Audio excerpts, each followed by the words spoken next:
My parents told me, we can't afford the beach house this year. 2 weeks later, I saw photos of them and my siblings in a private villa. Then they called me for help with their rental problem, but I had a surprise waiting for them.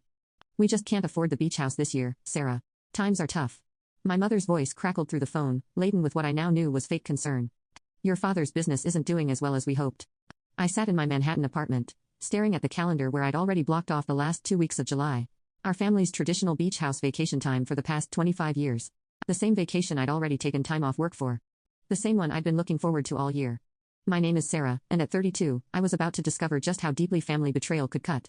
Are you sure? I asked, trying to keep the disappointment from my voice. I could help with the costs. I know how much this tradition means to everyone, especially to me.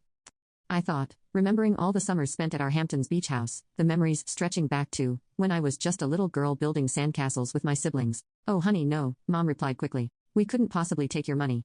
It's better if we all just skip it this year. Your brother Michael and Emma have already agreed. It's for the best. I should have caught the slight hesitation in her voice when she mentioned my siblings, should have noticed how she rushed through their names.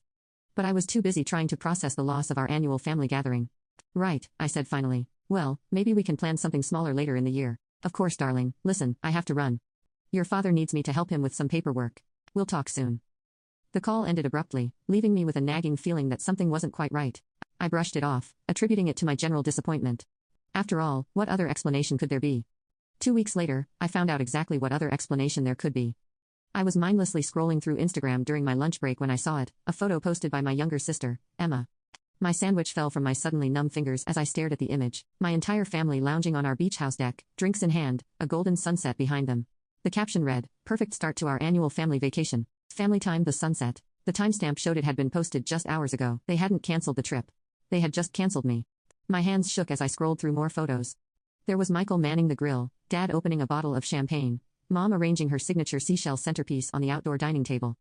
Another post from Michael, nothing better than tradition. Annual family beach vacation in full swing. The word family felt like a slap across my face. I sat there, my untouched lunch growing warm, as years of subtle exclusions and dismissals suddenly clicked into place. The forgotten invitations to weekend brunches, the family dinners I heard about, after the fact, the group photos where everyone seemed to know about the color coordination. Except me.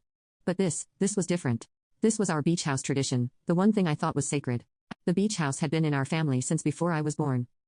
My grandfather bought it as a surprise for my grandmother in 1965, and it had been our summer gathering place ever since. I learned to swim in that ocean, had my first kiss under that boardwalk, and celebrated every major milestone with family dinners on that deck. I pulled up my mother's number, then stopped. What would confronting them accomplish? They had already shown me exactly where I stood on their priority list. Instead, I opened my laptop and started searching through old emails.